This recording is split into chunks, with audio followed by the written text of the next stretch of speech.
Mas houve outro amigo aqui louvando, são as meninas aqui gesticulando para o Senhor. Muito lindo de se ver a mocidade louvando também. As moças, lindo, uma bênção.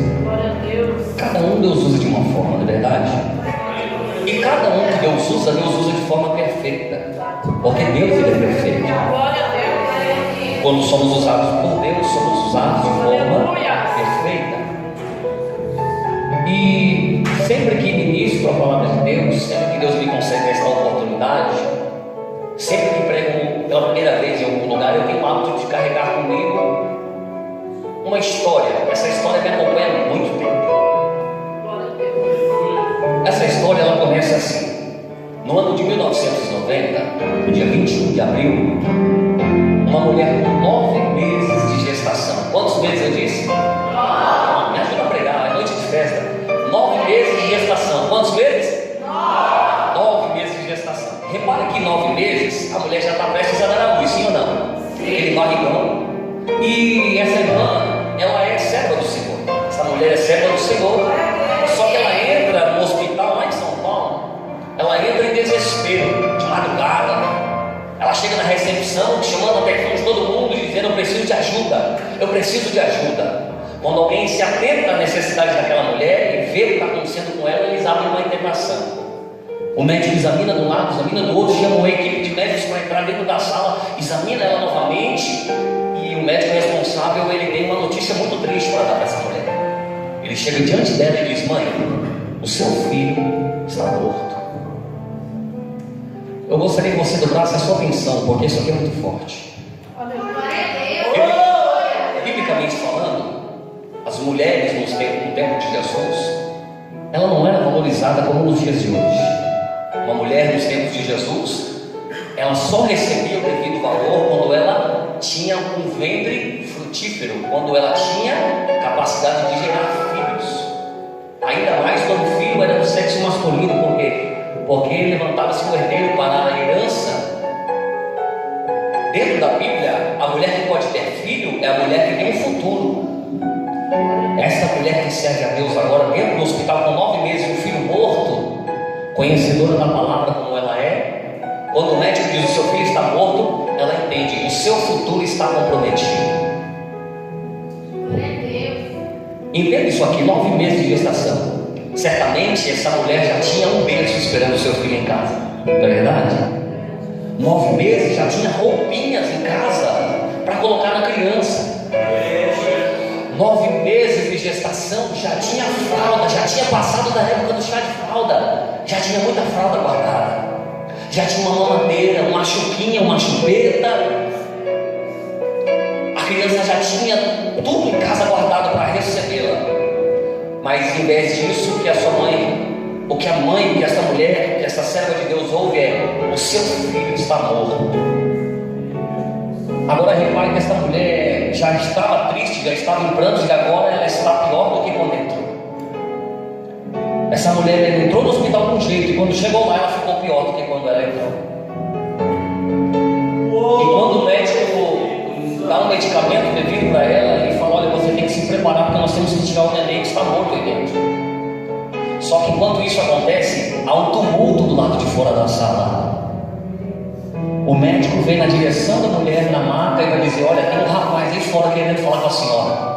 Ela vai dizer: ué, deixa entrar. E ela em prantos, desesperada, o rapaz direciona ela. Só que o rapaz não se apresenta com o nome. Quando eu chego para alguém, eu digo: muito prazer, meu nome é Rodrigo. Mas esse rapaz se aproxima da irmã, da serva do Senhor, ele vai dizer: eu sou o servo do Deus Altíssimo. E ele vai dizer assim: eu estava em casa ainda nesta madrugada, e o Espírito de Deus me visitou e me trouxe até aqui. Ele ainda disse assim: segura aí, você vai dar um glória bem gostoso para Jesus. Ele ainda disse assim: eu não sabia nem o que era para eu fazer aqui, mas quando eu passei nas portas desta sala, vi a senhora chorando com a mão da barriga, gritando: Deus, o que será de mim? Eu resolvi entrar. Quando ele entrou, ele disse assim: eu posso orar pela senhora? Ela disse: pode, eu não tenho mais nada a perder mesmo. Quando ele estende a sua mão e coloca na barriga daquela mulher, as palavras foram as seguintes: assim diz o Senhor dos Exércitos, morreu como um homem, mas eu estou ressuscitando profeta. E digo mais, eu vou levantar como uma atalaia nesta terra para pregar a minha palavra.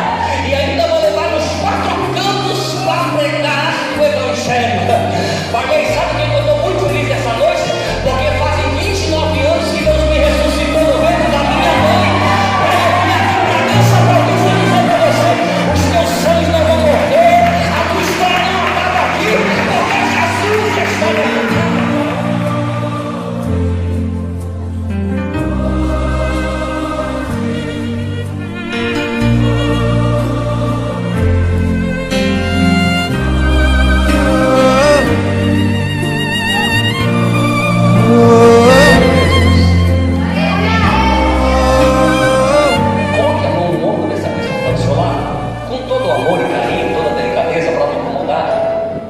Diga para ele ou para ela assim: eu sou um milagre.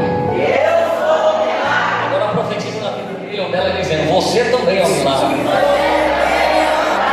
Escute aqui. Posso falar? Talvez na sua vida, assim como na vida da irmã Tina, minha mãe, há 29 anos atrás, é só 29. Há 29 anos atrás, o inimigo tentou lutar contra a minha vida dentro do ventre da minha mãe ainda. Olha só. Que covardia. Contra o bebê, né? E eu entendi que o diabo ele não está preocupado com a sua idade. O diabo ele não está preocupado com a sua cor, com a sua situação financeira.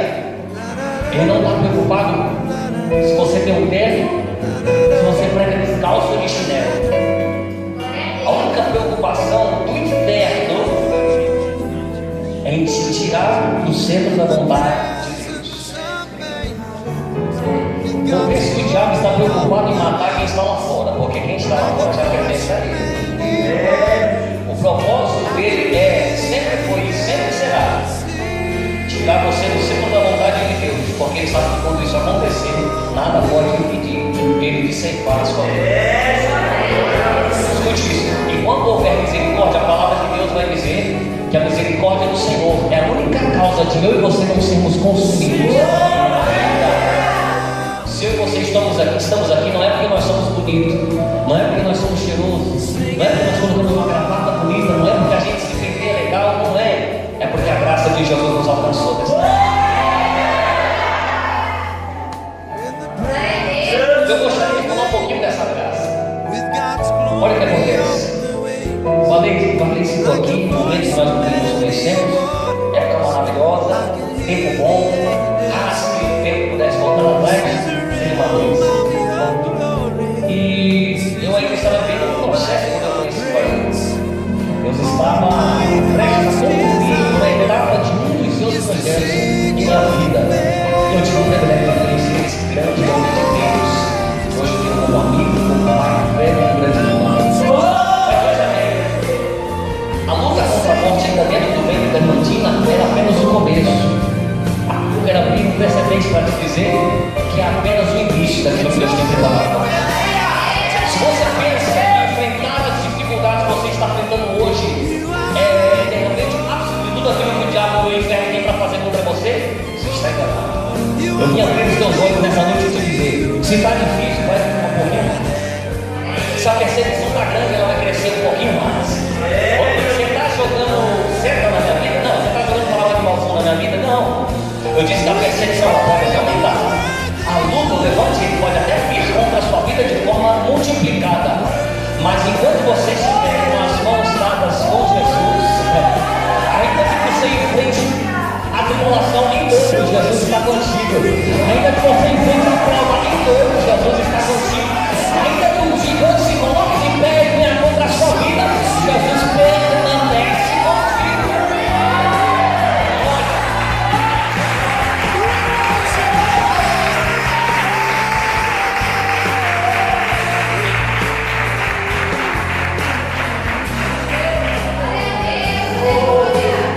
Como todo jovem curioso, a minha fase de curiosidade, na minha juventude, na minha pré-adolescência, melhor dizendo, porque eu ainda sou jovem, né? 29 é jovem. Eu conheci 3 demônios no decorrer da minha vida. Quantos demônios eu disse? 3. O primeiro foi a cocaína. o segundo foi o crack e o terceiro foi a maconha. Acredite você ou não, a pessoa que hoje nos fala foi morador de rua, dependente da droga, do álcool, escravo de Satanás, cavalo do diabo. Hoje, pela misericórdia, eu sou ovelha do pasto do Senhor Jesus. Eu vim te dar uma injeção de ânimo nessa noite. Eu vim dizer para você que você não pode parar. Eu vim dizer para você que você não pode desistir. Não pare porque alguém olhou feio para você. Não pare porque o cenário não está favorável. Não pare porque as coisas não estão fáceis. Não pare porque você está sofrendo uma aflição. Você é conhecedor da palavra de Deus. O próprio Jesus disse: no mundo tereis. Tem de bom? Eu venci o mundo, e se eu venci, você vai vencer também.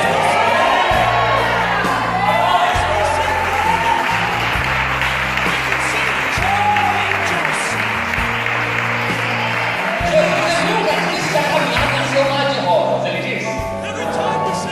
Ele disse: vai ser difícil, vai ter aflição, vai ter tribulação, mas eu estou com você.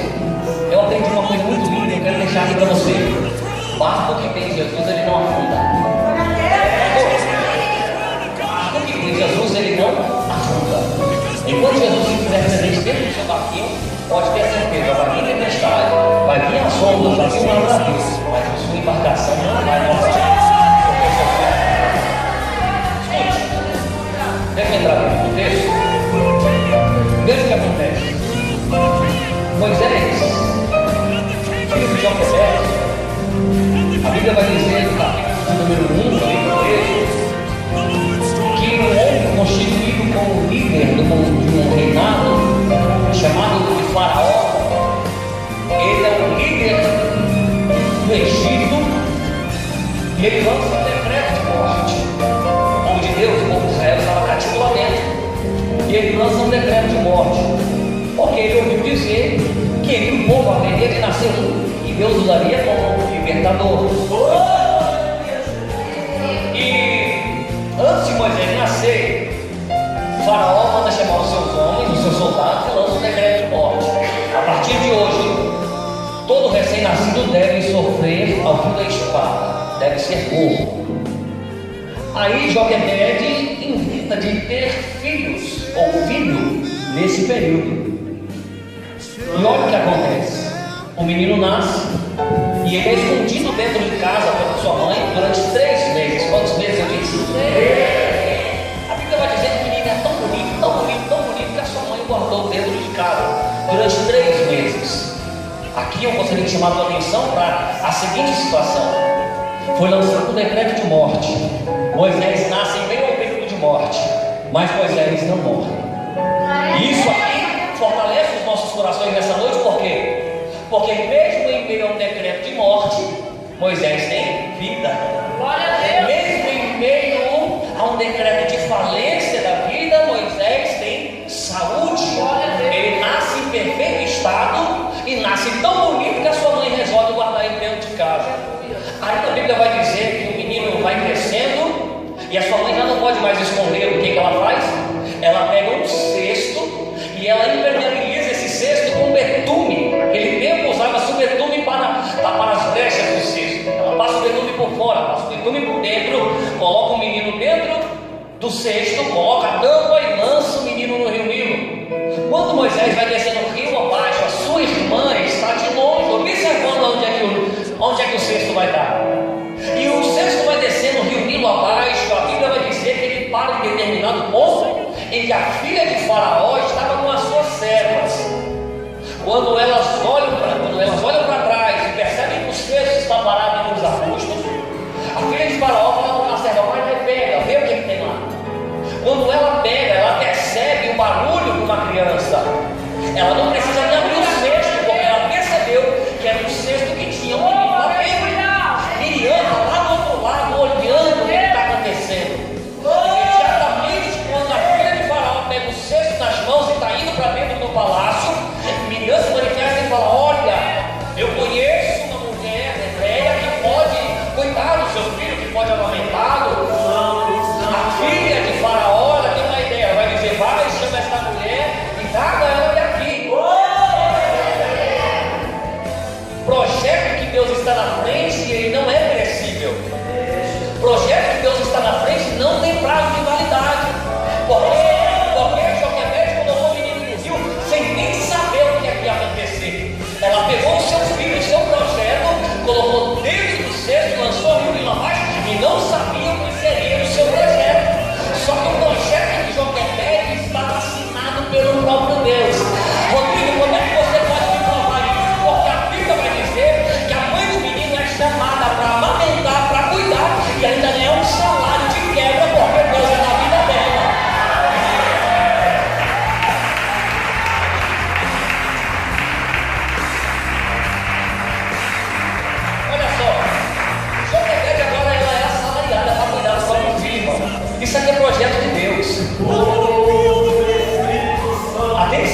O menino, ele está na beira do rio Nilo, nos braços da filha de Faraó, dentro do cesto.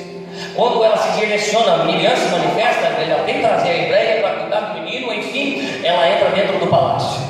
Repare que o cesto não foi aberto na beira do rio Nilo. O cesto de Moisés foi aberto dentro do palácio. Ela poderia ter pego o cesto e aberto, e o menino talvez abriria os olhos e contemplaria quem ou que estava na beira do rio. As servas da filha de Faraó estavam se banhando. Percebe-se que Moisés, ao abrir os olhos, mesmo sendo uma criança, ele ia enxergar uma água suja, ele poderia enxergar pessoas seminuas se banhando, ele poderia enxergar coisas da vida que são consideradas naturais. Só que eu enxergo algo além daquilo que a Bíblia está declarando. Eu tenho aqui uma visão espiritual do texto, porque quando Moisés está dentro do cesto, nas mãos da filha de Faraó, se o menino abre o olho ali, se o cesto de Moisés é aberto ali, tudo que ele ia ver é aquilo que o Nilo tinha para proporcionar: uma vista nem tão elegante, uma água suja, pessoas seminuas se banhando. Mas se ele abre o olho dentro do palácio, que ele vai enxergar taças de ouro, mesas de bronze, ele ia enxergar tudo aquilo que é de mais belo e bonito dentro do palácio. E aqui eu quero liberar uma palavra profética para você que tem glória a Deus e aleluia, aleluia, glória a Deus. Talvez você está, aleluia, dentro de um cesto da vida, imaginando, pensando como o menino Moisés, e perguntando para Deus: Deus, por que eu não consigo enxergar o meu milagre? Deus, por que eu não consigo contemplar a minha bênção? Eu tenho uma palavra de Deus para o teu coração nessa noite. Se Deus abrir o teu cesto no Nilo, tudo que você vai ver é água suja. O propósito de Deus na sua vida nessa noite é muito maior. Deus te chamou aqui porque Ele quer abrir o teu cesto dentro do palácio, porque Ele quer mostrar para você aquilo que Ele preparou para você, aquilo que é de mais belo e mais difícil.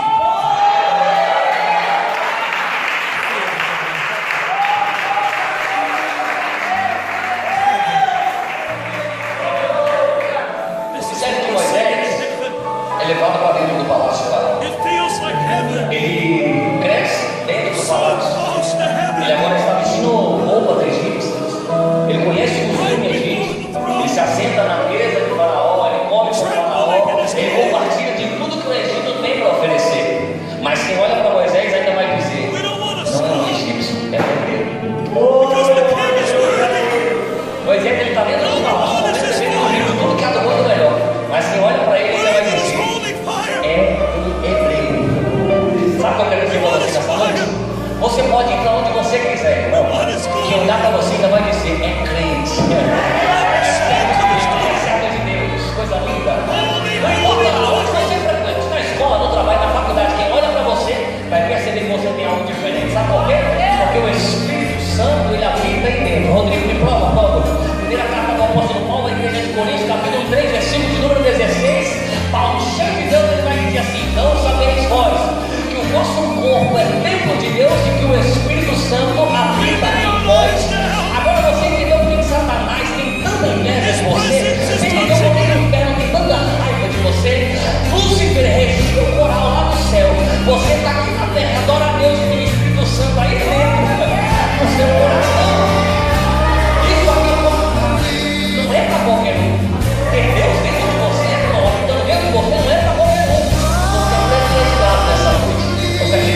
amigos que batiam nas costas dele, dizendo: você é servo, você é dono do palácio de Faraó. Acabou. Aqueles que bajulavam Moisés, colocavam ele lá em cima, só faltava fazer um altar e adorar ele. Acabou. The king is here. Receive your king. Moisés está King Jesus.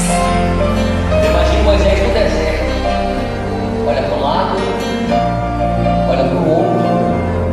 I'm telling you tonight, he's not coming as the gentle lamb. Moisés não enxerga ninguém, mas ele é enxergado. The revelation in the hour today is behold your king. He's coming in his majesty. He's coming in his splendor. He's coming in his greatness. He's coming in his holy glory. He's coming in his mighty power. Oh, hallelujah. Oh, it's Jesus. It's Jesus. There is none like him. There is none beside him. King of kings, Lord of lords, King of glory, Lord strong and mighty. Worship your King. It's all about Jesus. I want more Jesus. I want more Jesus.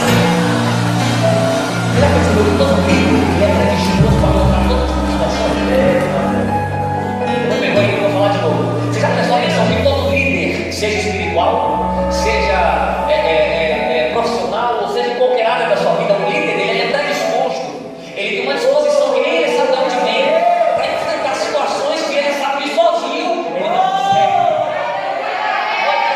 Moisés, escute isso, Moisés, ele novamente compra a briga, pela terceira vez, ele novamente compra o menino brigão, não é esse Moisés? Moisés novamente compra a briga. Epa, deixa essas mulheres alimentar o seu gado, dar água para beber. Poxa vida, elas chegaram primeiro, vocês estão vendo. Não, deixa as mulheres passar. Moisés compra a briga e soluciona. Ele apazigua aquela situação. A Bíblia vai dizer que entre essas duas mulheres, filhas de Reuel, tem uma delas que se chama Zípora. Ela percebe a atitude de Moisés. Moisés ajuda a dar água para as ovelhas. Moisés ajuda a colocar água em cima das ovelhas, elas vão embora. Moisés continua lá. Quando ela chegou em casa, quem é que abre a porta? Jetro, o pai de Zípora. Quando ele abre a porta e fala: epa, vocês não acham que chegaram mais cedo, não? O que aconteceu? Zípora vai dizer: pai, olha, tem um moço que, quando nós estávamos sendo assolados pelos pastores que tentaram ocupar a nossa vez, ele nos ajudou. Aí Reuel fica bravo. Ele vai dizer assim: mas vocês, por que vocês deixaram ele lá? Por que não trouxeram? Ele merece ser recompensado por isso. Não é qualquer um que tomaria atitude. Reuel, ele reconhece que Moisés tomou uma atitude que qualquer um não tomaria. Reuel, ele reconhece. O nome Reuel, original, significa amigo de Deus. Segura. Quando Reuel tem conhecimento da situação de que as suas filhas foram ajudadas por um rapaz lá na beira do poço, ele vai dizer: vamos lá imediatamente e traz ele aqui. Eu quero recompensar. Quando Zípora volta com sua irmã, Moisés está no mesmo lugar. Aqui eu entendo que nós devemos permanecer no lugar onde Deus nos chamou. Olha o resultado de quem permanece. Olha o resultado de quem permanece. Quando elas voltam, Moisés está no mesmo lugar. Zípora vai dizer: olha, meu pai mandou te chamar. Ele quer te recompensar pelo que você fez. Moisés não tem onde comer, onde beber, o que dormir, não tem onde cair vivo, porque eu não vou. Ele vai. Quando ele chega na casa de Reuel, o homem recebe ele. E quando ele recebe, ele vai dizer: tragam roupas limpas para ele, tragam comida para ele. A partir de hoje, Moisés mora aqui dentro da minha casa. Quando Moisés apresenta esse homem como Reuel, já não é mais um simples homem. Ele vai dizer: é o meu sogro, porque ele me deu a sua filha como esposa. Irmão, para quem estava na prova, fugido de morte, para quem estava no meio do deserto, sem ter o que comer, o que beber e onde dormir, Moisés agora recebe uma esposa, uma mulher como esposa. Só que é só Deus para fazer. Olha, Moisés, quando chega na casa de Reuel, ele foi muito bem recebido, talvez melhor do que na sua própria casa. Quando ele apresenta a Reuel agora, ele vai chamá-lo de Jetro. Esse aqui é o meu sogro Jetro. Sabe o que é interessante? Tanto Reuel como Jetro no original significa amigo de Deus. isso. Independente da circunstância que você está vivendo, independente do vale que você está atravessando, do gigante que está à tua frente, Deus sempre vai levantar um amigo para cuidar de você. Não, você não entendeu, eu vou falar de novo. Independente da prova que você estiver dentro, Deus ele sempre vai levantar um amigo para cuidar de você. Ele sempre vai levantar um amigo para pegar na sua mão e andar com você para onde quer que seja, porque Deus cuida de seus.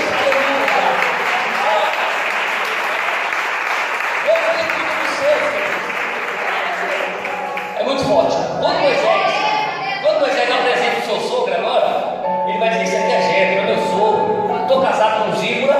E Moisés ele recebe um emprego. Qual é? Meu pastor de ovelha. Coisa linda.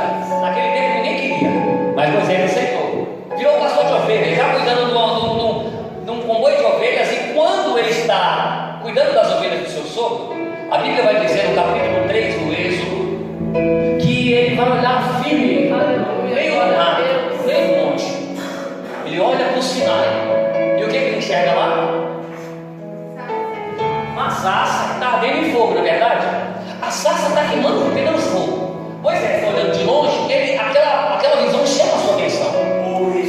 Se atente para o que eu vou dizer aqui. Moisés está de longe, ele enxerga a visão e ele é atraído por aquela visão. Ele se aproxima, a Bíblia vai dizer que ele se aproxima, e quando ele chega perto, de longe ele está olhando, mas quando ele se aproxima ele já não olha mais. A Bíblia vai dizer que de longe ele olha, mas quando ele se aproxima ele não consegue mais enxergar, ele não consegue olhar mais. Livro de Atos dos Apóstolos, escrito por Lucas, capítulo 7, verso 32, vai dizer que Moisés temia e não ousava olhar para a sarça. Sabe por quê? Porque quando ele está de longe, aquela visão chama a atenção dele. Eu imagino Moisés olhando para a sarça, e a sarça pega fogo e nada de acabar. Moisés, o tempo passa, Moisés olha para a sarça e a sarça não é consumida. Isso chama a atenção de Moisés. Você quer ver uma coisa que é natural?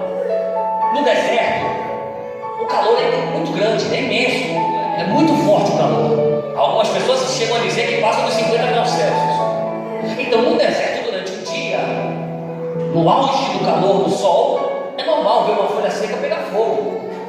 É natural ver um graveto, uma rama de folha seca pegar fogo, porque você está no deserto. Mas agora olha o que acontece. Moisés ele vê aquela sarça pegando fogo, mas isso não chama atenção. O que é que chama a atenção de Moisés? Moisés olhando para a sarça, ela está pegando fogo, mas não é consumida. Ele se aproxima, quando ele se aproxima, ele percebe que aquela sarça queima o tempo inteiro, mas não é consumida. O que é que aquela sarça tem que chamou a atenção de Moisés? É o fogo. São as folhas, o caule da sarça, talvez as suas raízes chamaram a atenção de Moisés. Aquela sarça tem algo que Moisés ainda não tinha recebido, mas que eu creio que eu e você vamos receber nessa noite. Está preparado para dar uma glória bem forte? Não, chama a atenção dessa irmã que está do seu lado e fala: está preparado para dar uma glória bem forte? Chama ela aí. Pergunta vocês atrás também, participa comigo. Pergunta se esse irmão está preparado para dar uma glória bem forte. Amém? Tem profeta aí, glória.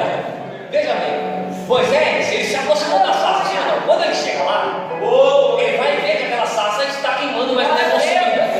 Por que a sarça queima e não é consumida? Porque Deus manifesta-se como anjo na sarça. O fogo do céu está na sarça. Só que não é o fogo que chama a atenção de Moisés, é o fato da sarça pegar fogo e não terminar. É o fato da sarça pegar fogo e não ser consumida. Preparou glória?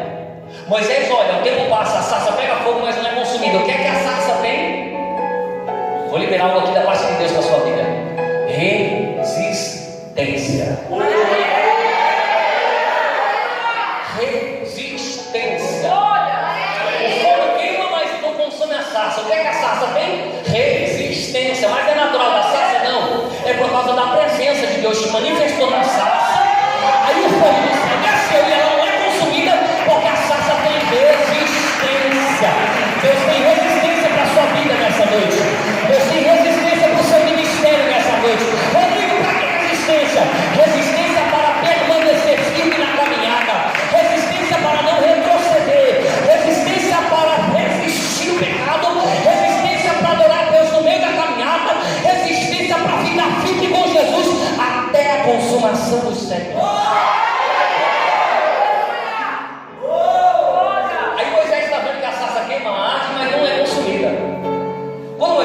cima, a Bíblia vai dizer que quando ele está prestes a frequentar o mesmo ambiente que a sarça está, ali no Sinai, a Bíblia vai dizer que ele ouve uma voz bradar do céu, dizendo: Moisés, Moisés.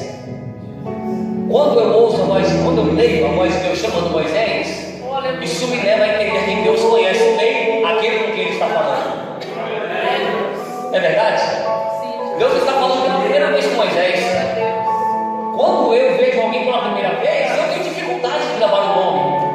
Eu tenho talvez uma dificuldade de me relacionar de primeira instância. Depois as coisas fluem, né? Quando a gente vai desconvertido. Mas quando Deus pela primeira vez se manifesta para Moisés, ele chama pelo nome. Isso me leva a entender que Deus conhece bem aquele com quem ele está falando. Alguém pegou lá atrás. Deus, ele te conhece tão bem que ele marcou essa reunião para falar com você nessa noite. Ele te conhece tão bem que você está achando que nessa noite você vai encontrar com Deus. Mas Deus te encontrou dentro do ventre da sua mãe, ainda antes de você nascer, glória. Aleluia. Ele te encontrou. Ele te encontrou. Ele me encontrou. Ele me encontrou. Eu já deixei uma prova aqui desde o início. Se não fosse Deus que me encontrara no ventre da minha mãe, eu não teria vida. Agora o que acontece? Eu vou concluir o raciocínio para nós caminharmos no fim. Quando Moisés está diante da sarça, prestes a entrar no mesmo ambiente que a sarça, ele ouve a voz de Deus dizendo: Moisés, Moisés. E Deus complementa a frase dizendo: tira a sandália dos teus pés, porque o lugar que você está é um lugar santo. E é interessante porque, trazendo esse texto, né? Tira a sandália dos teus pés. Eu tirei aqui o sapato, eu estou tão à vontade, está tão gostoso aqui. Tira a sandália dos teus pés, porque o lugar que você está, Moisés, é santo. Por que o lugar é santo? Deus santificou algo, chama, terra, um monte. O lugar onde Deus habita, por consequência, se torna santo. Vou falar de novo. Eu vou dar um endereço e você me verifica, tá? 1 Coríntios capítulo 3, verso 16. E não sabeis que o vosso corpo é templo de Deus, e que o Espírito Santo habita em vós? Você é santo porque ele está aí dentro. Você foi santificado porque ele está aí dentro. Ô glória, você entendeu agora? Porque quando a gente novo, fogo desce, a casa enche da glória. Não é porque nós somos bonitinhos, não é porque o Rodrigo veio pregar com o cabelo penteadão, é porque a glória de Deus está aí dentro. Eu estou sentindo Deus aqui nesse lugar. Coisa linda, Jesus. Glória. Posso terminar? Posso? Moisés, ele está a um passo de usufruir daquilo que a sarça recebeu. Aquela resistência, aquela graça, aquela glória, aquela força. Só que ele ouve Deus dizer: Moisés, com a sandália você não entra. Porque Deus diz: Moisés, se você quiser entrar, você também tira a sandália dos seus pés. Tira a sandália dos teus pés, porque o lugar que você está é santo. Alguns historiadores, eles vão dizer que Moisés não podia entrar com aquela sandália, porque aquela sandália era fabricada no Egito, tinha um emblema do Egito, entre outras coisas, mas isso são só especulações. A Bíblia diz que com sandália Moisés não entra na presença. Com sandália Moisés usufrui do ápice da glória de Deus na vida de Moisés. Com a sandália Moisés é impedido de sentir a glória do Todo-Poderoso e compartilhar de experiências do céu, o que é para poucos. Poucos querem experiência com Deus nos dias atuais. Poucos querem intimidade com Deus nos tempos atuais. Eu creio que esses poucos que ainda querem estão aqui ouvindo este culto. Vou falar de novo. Eu acredito, eu tenho certeza dentro do meu coração que os poucos que ainda remanescem nesta terra estão aqui ouvindo Jesus.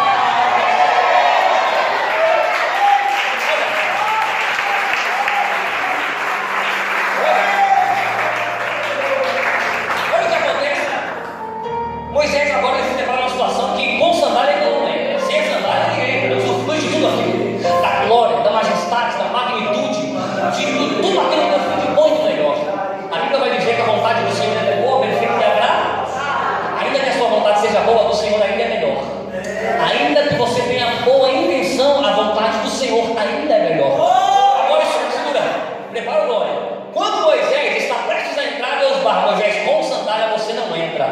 Aí Deus me deu uma revelação dentro desse texto. Talvez, eu disse? Talvez a sandália que te impede de entrar na presença de Deus seja o pecado. Talvez a sandália que te impede de entrar na presença de Deus seja a cobiça. Talvez a sandália que te impede de entrar na presença de Deus seja a inveja. Talvez a sandália que te impede de entrar na presença de Deus e usufruir do melhor de Deus na terra seja a fofoca, ou disse, seja a calúnia, seja a difamação, entre outras coisas carnais. Mas eu tenho uma palavra de Deus para o teu coração nessa noite. Deus está chamando você que está sentado aí me ouvindo e está dizendo assim: ó, só o que falta para você é entrar dentro da minha graça e usufruir daquilo que está preparado para você no centro da minha vontade. É tirar a sandália dos teus pés, porque o que eu preparei para você, aleluia, é muito grande. Com sandália você não usufrui, com a sandália você não participa, mas tira a sandália e entra. Tira a sandália e entra. Vou falar de novo. Tira a sandália e entra. Tira a sandália e entra.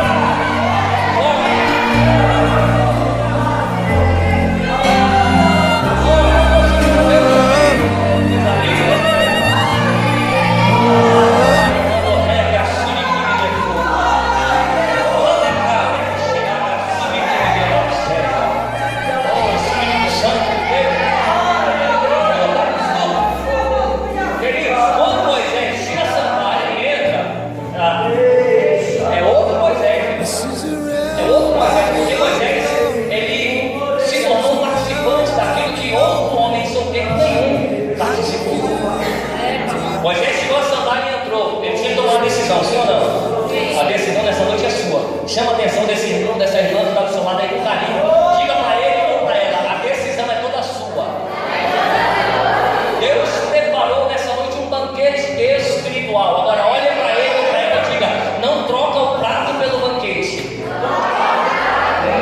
Agora inverte, não troca o banquete pelo prato. Porque o que o diabo prepara, muitas das vezes, são pratos, são ciladas, são situações para te desvirtuar, te desconcentrar e fazer você perder o culto. Mas Deus está dizendo para alguém aqui nessa noite: eu preparei um banquete. Não perde a concentração, não perde o foco, não perde a oportunidade de dar glória a Deus e aleluia, porque o banquete nessa noite é muito grande. Você deixa eu acabar? Vamos lá. Aleluia. Moisés entra e usufrui daquilo que ninguém mais usufruiu, sim ou não? Sim. Só que agora chega o momento de Moisés sair. Antes dele sair, Deus dá instruções: Moisés, eu te guardei comigo, eu te cobri, eu te livrei até aqui, para que esse encontro com você dizer para você que você não é qualquer um. Diga para quem está do seu lado: você não é qualquer um. Quando Moisés recebe essa informação, ele recebe impacto do céu. Ele fica apavorado, horrorizado. Mas Senhor, mas eu mal sei falar. Mas Moisés, foi você que eu escolhi. Mas Senhor, eu não sei nem pegar o microfone direito. Deus está falando com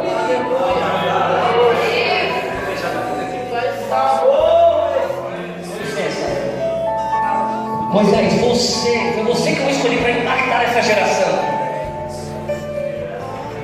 Mas Senhor, eu nem sei me comunicar com as pessoas direito. Eu não tenho condições de ir, eu não tenho condições de falar, de administrar. Eu não sirvo para isso. Moisés, foi você que eu levantei para ir e libertar o meu povo do cativeiro. Irmão, aqui para nós, quem era Moisés? Assassino? Morador do Egito, abandonado? Foragido de morte? E Deus levanta um assassino para ser libertador do povo de Deus. Se apega a esse detalhe. Quando Deus fala com Moisés, e Moisés ele recua, eu percebo que nas nossas vidas é da mesma maneira.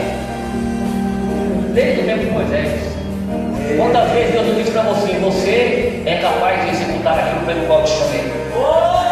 Senhor, eu não sei o que fazer. Quantas vezes Deus usa alguém para dizer para você: vai e profetiza. Mas Senhor, eles não vão acreditar em mim. O Senhor não está perguntando quem vai acreditar, não. O Senhor está dizendo, eu quero que você profetize. Você tem disposição para isso? Você tem coragem de profetizar? Irmão Rodrigo, você diz isso porque você não conhece minha vida, não sabe a prova que eu estou enfrentando. Deus está dizendo, você tem que profetizar dentro do vale, não é fora. Ezequiel não foi chamado para profetizar fora do vale, foi dentro do vale. Pior, ele viu seus pais serem assassinados aos 17 anos. No luto da vida, ele teve que se erguer do pó da cinza e profetizar para quem estava morto. Sabe o que é interessante? Ezequiel, no capítulo 2 do livro de Ezequiel, ele profetizou para uma multidão de ossos que estavam secos, simbolizando o exército de Israel. Deus não precisa de pessoas cheias de eu sei, eu posso, eu faço. Eu sei que vai ficar difícil de superar com glória, aleluia, mas vai melhorar. Deus não precisa de pessoas cheias de eu sei, eu posso, eu faço. Porque quando Deus se apresenta para Moisés, ele vai dizer, eu sou.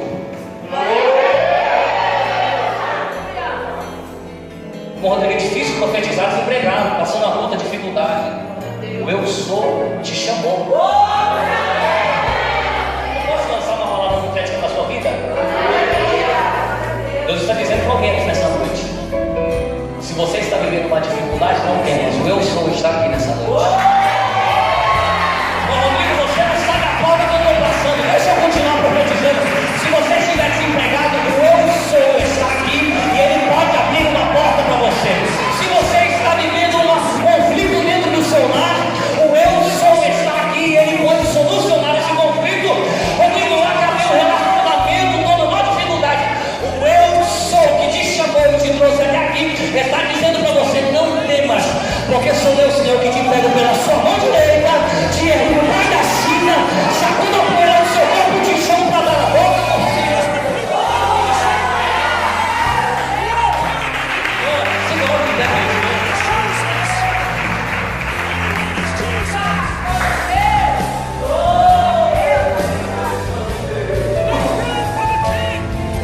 Eu posso terminar agora?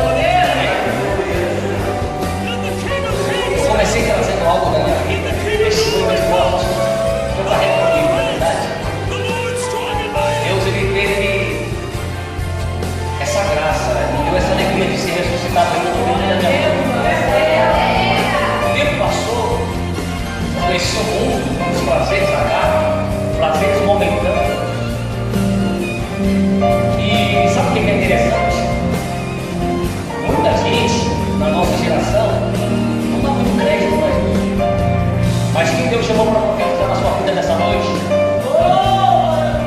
Olha só como Deus não precisa de muito para fazer a glória dele aparecer. Ou receber algo da parte de Deus. Quem Deus chamou para profetizar na sua vida nessa noite? Você conhece. Quem Deus chamou para profetizar na sua vida nessa noite foi alguém que morava debaixo da ponte. Você acredita nisso? Você acredita que nessa noite Deus trouxe lá de São Paulo alguém que morava na rua para profetizar para você? Rodrigo, você está querendo que venha para Deus não tem mais profeta? Não, não é isso. Eu estou dizendo que Deus ainda levanta remanescentes cheio da graça.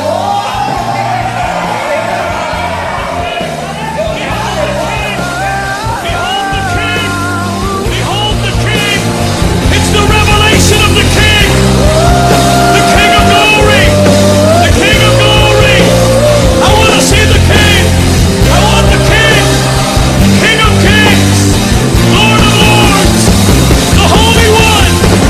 The Holy One!